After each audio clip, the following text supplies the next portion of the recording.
What is up, YouTube? Welcome back to another video. We got some exciting news today. The new set of tires for the Dodge Charger are finally in. So we got a set of 315s. As you can tell, these things are absolutely humongous, and then we're running 295s in the fronts, which is absolutely insane because a lot of cars don't even run that in the rear.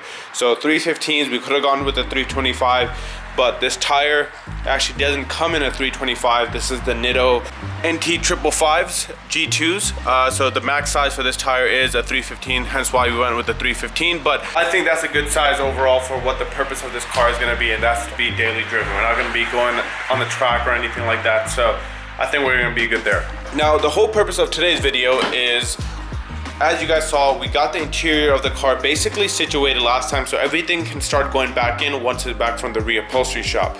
But the last thing that we want to do is go ahead and change the color of this. As you can see, this is the only thing in the car that hasn't been touched yet, and today we're going to do that. Now, the way I'm going to do it might not be the best way, but we're going to go ahead and try it. And like I said before, the proper way of doing it is to get a new headliner, take the old one out, put the new one up, but we're not going to do that today. I really don't have the time for it. So today we're going to be using fabric dye. So the game plan here is that we have 3 separate bottles of dye. So that means we're going to do about 3 separate coats onto the headliner. We're going to keep it nice and damp. We're not going to make it too wet because we don't want the glue coming off or not adhering properly. So we're going to just make it damp, let it sit, let it dry, and then do another coat and just do as many of those as we can, or until we get to the desired darkness that we want.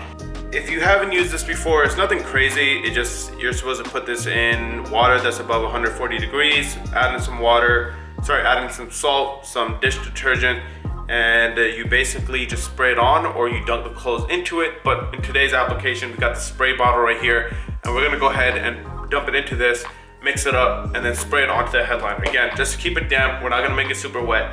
And I don't know if this is gonna work, to be honest. It might not work. I think it's gonna work because I've used this in the past on a few other projects, and I love the outcome that it gives. So I thought, you know what? No one's done it this way before. Let me just go ahead and try it. And if it doesn't work, we'll try to figure out another way to get that headliner situated.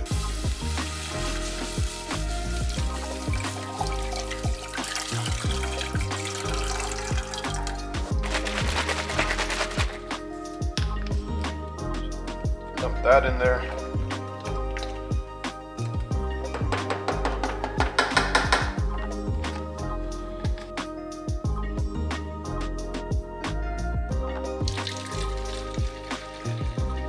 It looks like we got a little extra. I'm just gonna leave that there.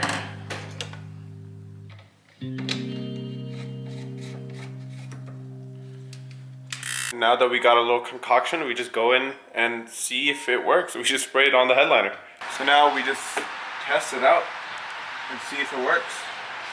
I don't even know where to start, to be honest. I'm just gonna start back there, I guess.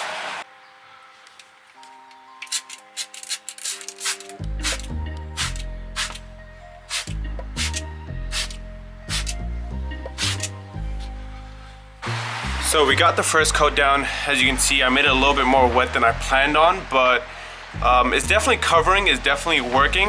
Now, we won't really be able to tell until all 3 or 4 or 5 coats, whatever is needed, is done.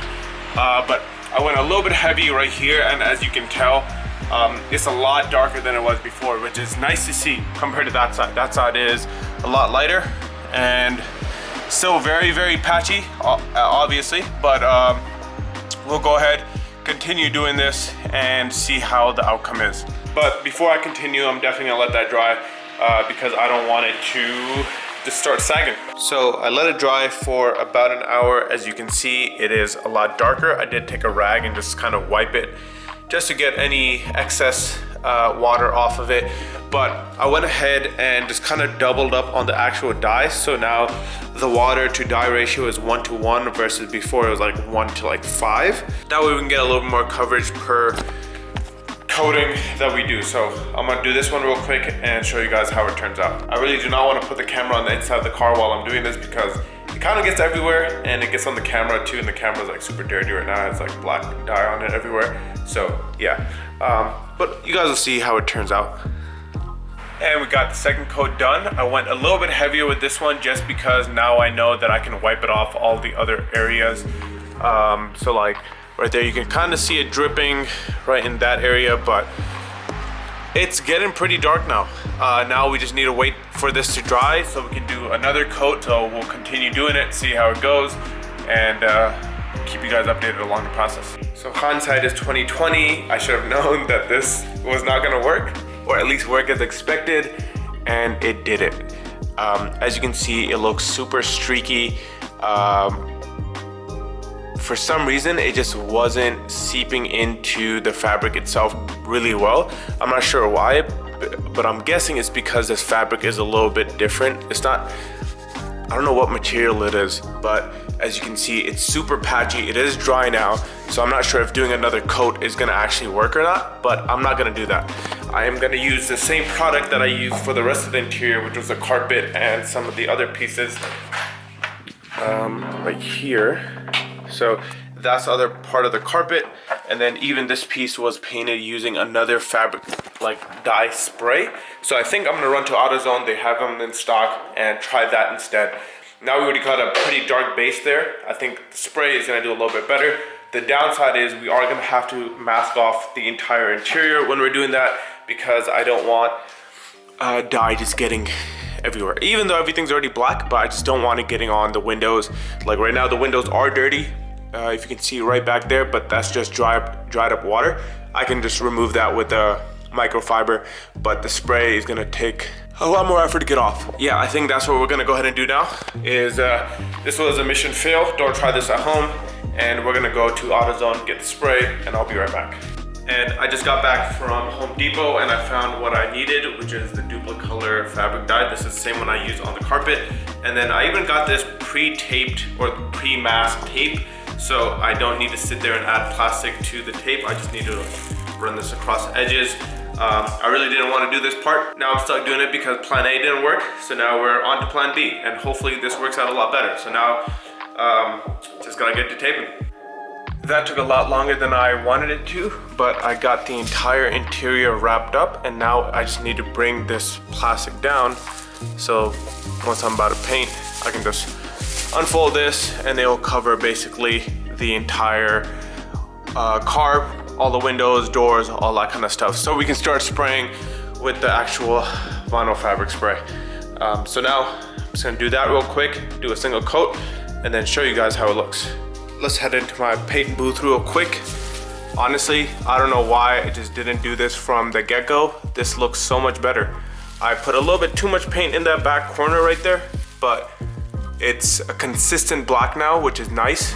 And that's only the first coat. So we're gonna do one more coat, show you guys how it looks at the end. Now with that done, we can actually take off all of this, but I'm not gonna worry about it too much right now.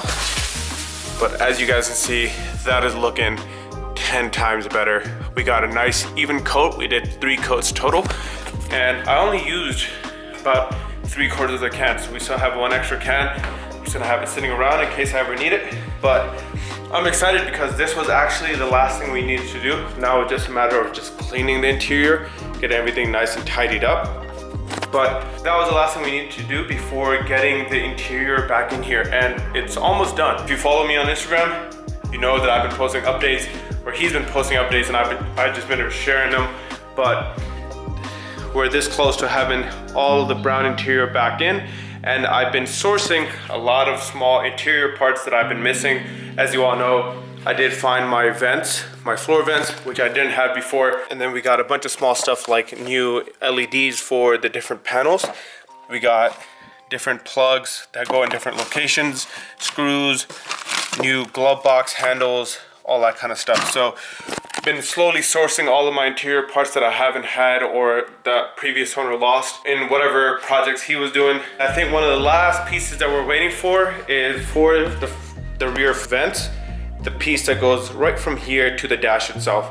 So once that's in, I think we're all good to go to start putting everything back in the interior, and this car is gonna be looking absolutely amazing. Super excited to see this. I think in the next video, we're gonna be picking up the interior, or at least the parts that are done, because the rest of them still might take it longer, but the seats should be done, the dash should be done, center console should be done, and then the rear seats as well. So I think the only thing we might be missing are the door cards, We even got new ones of these, billet aluminum ones. So yeah, a lot of nice little detailed touches around the car and the interior of this car. But again, super scared to put all of that together, but you guys will see that in one of the next videos coming up. So definitely stay tuned, and I'll catch you guys on the next one. Peace.